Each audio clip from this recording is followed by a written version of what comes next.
Antes de iniciar con el análisis del ejercicio planteado para la segunda ley de Newton que incluye rozamiento, vamos a hacer un breve repaso con respecto a los términos básicos y conceptos de la física para tenerlos en cuenta en este problema. Inicialmente vamos a arrancar con la fuerza. La fuerza, por definición clásica, se define como la capacidad física para realizar un trabajo o un movimiento.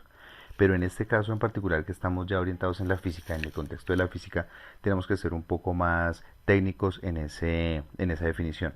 Por lo tanto, de acuerdo a la física, la fuerza es una magnitud de tipo vectorial que mide la intensidad del intercambio del momento lineal entre dos partículas o sistemas de partículas.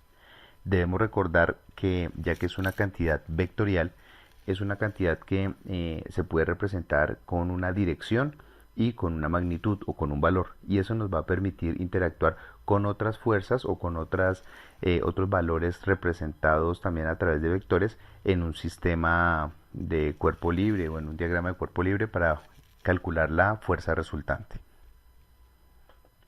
Por otro lado, tenemos lo que se denomina el rozamiento o la fricción, y debemos tener en cuenta que siempre que un cuerpo se mueve estando en contacto con otro objeto, existe una fuerza denominada la fuerza de rozamiento, y esta fuerza de rozamiento siempre se va a oponer al movimiento relativo de ese objeto.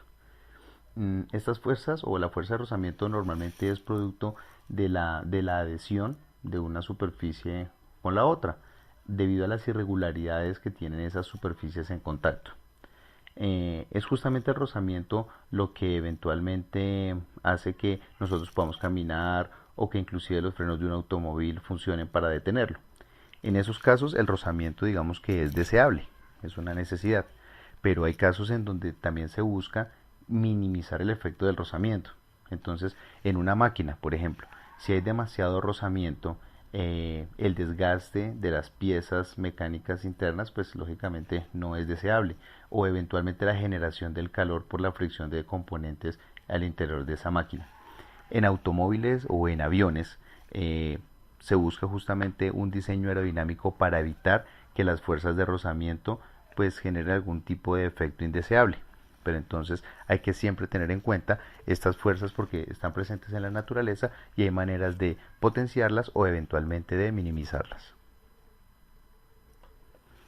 Existen igualmente un par de complementos a la fuerza de rozamiento y se definen como las fuerzas de rozamiento estático y las fuerzas de rozamiento cinético.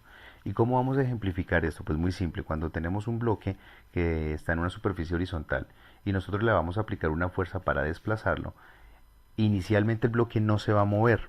¿Y no se va a mover por qué? Por culpa de la fuerza de rozamiento estática. Esta fuerza de rozamiento estática va a funcionar hasta cuando la fuerza sea lo suficientemente grande para poner en desplazamiento, poner en movimiento el bloque. Y a partir de ese momento entra a jugar la fuerza de rozamiento cinético. Esta fuerza de rozamiento cinético es una fuerza que, aunque permite el movimiento, se opone a él y genera una resistencia al movimiento en cualquier sentido. Ahora vamos a abordar el concepto de lo que es el peso. Y eventualmente nosotros tenemos una confusión en esa definición. El peso es bastante diferente a la masa y ya lo vamos a ver por qué. La masa, por definición, es una medida de la cantidad de materia que posee un cuerpo. Y pues lógicamente está directamente relacionado con la densidad, pero no es nuestro caso en este instante. Eso es la masa. Pero para definir lo que es el peso, nosotros debemos tener en cuenta que el peso de un cuerpo, cualquier cuerpo, es una fuerza con la que ese cuerpo es atraído verticalmente hacia abajo por la gravedad. Por lo tanto, debemos tener en cuenta para la segunda ley de Newton que el peso de cualquier cuerpo es igual al producto entre la masa que tiene ese cuerpo multiplicado por la aceleración que tiene. Y en este caso, como el peso está orientado o está, digamos que directamente relacionado con la gravedad, esa aceleración la vamos a tomar con la medida de la gravedad, que es 9,8 metros sobre segundo cuadrado. Por lo tanto, cuando hablemos del peso, el peso en un análisis de físico como el del ejercicio que vamos a ver, vamos a tener en cuenta que ese peso es igual a la masa del objeto multiplicado por la gravedad. Y finalmente, el último concepto básico para tener en cuenta la denominamos la fuerza normal. En el contexto que estamos, que es la física, la fuerza normal es la fuerza que ejerce la superficie sobre la cual un cuerpo está apoyada. Por lo tanto, si acabamos de hablar del peso, digamos en una superficie horizontal, el peso del cuerpo está orientado hacia abajo. Se puede representar mediante un vector, una fuerza del peso dirigida verticalmente hacia abajo. Pero la fuerza normal es la fuerza que va a ejercer la superficie en contra de ese peso del cuerpo. Por lo tanto, la fuerza normal será de igual magnitud, eh, pero en sentido contrario a la fuerza ejercida por el cuerpo de la superficie. Entonces, normalmente el peso está orientado, por decirlo, hacia abajo, en el sentido de la gravedad, de la aceleración de la gravedad, y la fuerza normal está en completa contraposición, es decir, orientada verticalmente hacia arriba. Con estos conceptos ya un poco más claros, entonces procedemos a hacer el análisis del diagrama de cuerpo libre para un bloque de madera que está en un plano inclinado.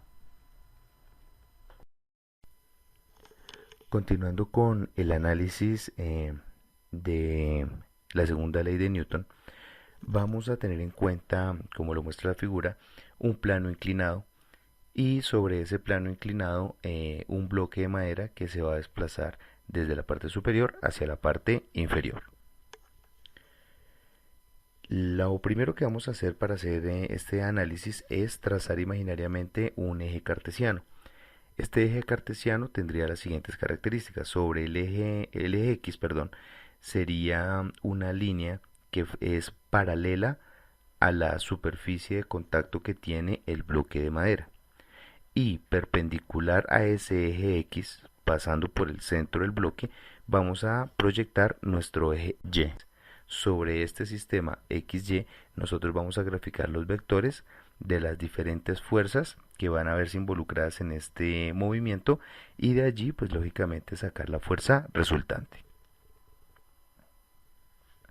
Bien, teniendo ya nuestro eje X y nuestro eje Y instalado y puesto en su lugar, entonces vamos a graficar inicialmente el peso. Recordemos que el peso es el producto de la masa del objeto por la aceleración a la cual está expuesta. En este caso la aceleración es la gravedad.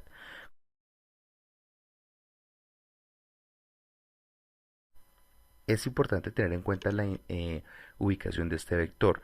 Este vector está dirigido hacia el centro de la Tierra. Por lo tanto, en este caso particular, el peso no se va a poder ubicar directamente sobre un eje X o sobre un eje Y, sino apuntando específicamente hacia el centro de la Tierra. Ahora bien, este vector puesto de esta manera y de acuerdo a los conocimientos previos que ya debemos tener, sabemos que tiene una componente tanto en X como en Y que va a depender del ángulo que éste está formando con la superficie de contacto. Allí entonces vamos a tener que rebuscar el ángulo que tiene este vector con respecto a alguno de los catetos del triángulo que forma la superficie de deslizamiento, teniendo en cuenta que inicialmente el ejercicio nos debe entregar un ángulo inicial. Y con ese ángulo inicial y las leyes de senos y cosenos es posible que podamos conseguir cuál va a ser el ángulo que vamos a utilizar para descomponer la fuerza del peso. De allí vamos a poder sacar una componente sobre el eje X y otra componente sobre el eje Y, que posteriormente ya se sumarán o se anularán en caso tal, de acuerdo al diagrama de cuerpo libre. Bien, ahora, hecho la graficación del peso, vamos a dibujar la fuerza normal. Recordemos que por definición la fuerza normal es aquella fuerza que se genera en una superficie de contacto. Esta fuerza normal, a diferencia de la del peso, sí va a quedar específicamente sobre el eje Y, debido a que esta fuerza siempre será perpendicular a la superficie de contacto. Esta fuerza normal, pues ya tendremos que hacer el análisis posterior de cómo es que se calcula para tener en cuenta ese valor. Bien, ahora nuestra fuerza resultante, claramente, si no lo hice el ejercicio, nos dirá en qué sentido se debe tomar. Inclusive nos daría en qué sentido sería positivo el valor de su magnitud. En este caso, si el bloque no está estático, sino se está deslizando de arriba hacia abajo, es válido entender que esa fuerza resultante es mucho mayor que cualquier otra. Pues justamente el movimiento se está generando en ese sentido. Y que la fuerza de rozamiento será una fuerza que está en completa oposición y que va a depender dicha fuerza del coeficiente de fricción, como lo habíamos visto en la sección anterior. Hay que tener en cuenta si el coeficiente de fricción es estático o es dinámico para calcular esos valores. Después de tener todos estos componentes dibujados y adicional a eso la descomposición del vector de peso, entonces vamos a hacer dos sumatorias de fuerzas. Una sumatoria de fuerzas para el eje X y otra sumatoria de fuerzas para el eje Y. El eje Y es el más fácil de analizar debido a que la gráfica no nos va a mostrar o en un desarrollo de un laboratorio no nos va a mostrar que el bloque esté tambaleándose, bamboleándose hacia arriba y hacia abajo, sino que se mantiene prácticamente estático sobre el eje Y. Eso nos indicaría que la componente del peso en el eje Y puede ser de la misma magnitud que la fuerza normal que está dibujada también en el eje Y. Como no hay movimiento, no hay un movimiento desigual en el eje Y, entonces después de hacer la sumatoria, nosotros vamos a igualar esa ecuación a cero para hacer los cálculos necesarios de algún dato que no tengamos a la mano. El trabajo fuerte en este caso va a estar en el eje X, debido a que tenemos unas fuerzas involucradas allí, que serían las siguientes. La fuerza resultante, que es la que se tendría que hallar para saber con cuánta fuerza se está desplazando, con cuánta fuerza se desplazó dicho bloque. Y esa fuerza resultante, pues lógicamente va a estar directamente relacionada con la fuerza de rozamiento.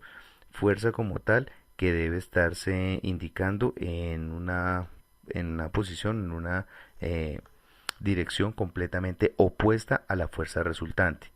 Y tener en cuenta también las fórmulas para calcular la fuerza de rozamiento. Allí vamos a tener en cuenta el coeficiente de fricción tanto dinámico como estático. Hay que recordar lo que se habló en la sección anterior.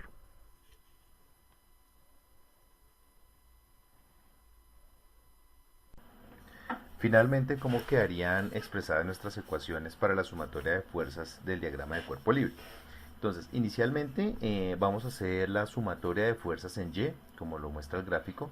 Esta sumatoria de fuerzas en Y se iguala a cero debido a que el elemento no se está moviendo en el eje Y. Y empezamos a hacer la descomposición. Entonces, la sumatoria de las fuerzas en Y sería entonces la componente del peso del bloque en la componente Y, restada del valor de la fuerza normal que está dirigida en ese mismo sentido. Esas son las dos únicas fuerzas que interactúan en el eje Y y se van a igualar a cero. De allí lo que hacemos es descomponer el valor del peso, el valor de la componente del peso en Y, que sería la masa del bloque multiplicado por la gravedad, multiplicado por el coseno del ángulo de inclinación que tiene el modelo. Y la normal, como es la variable que desconocemos en este instante, entonces la pasamos al otro lado de la ecuación y podemos de allí despejar el valor de la normal, el valor numérico. Hasta ahí se haría el análisis de la sumatoria de fuerzas en Y. Posteriormente hacemos la sumatoria de fuerzas en X, pero aquí en esta sumatoria sí vamos a igualar ese resultado a las variables masa por aceleración, debido a que en este eje X es donde se genera el movimiento o el desplazamiento del bloque. Entonces allí sí tenemos que hacer cumplir la segunda ley de Newton. Las fuerzas que intervienen en este eje X entonces serían tres. La primera sería la componente del peso del elemento, la componente en X. Tendríamos la fuerza resultante o la fuerza que está impulsando el bloque de la parte superior a la parte inferior.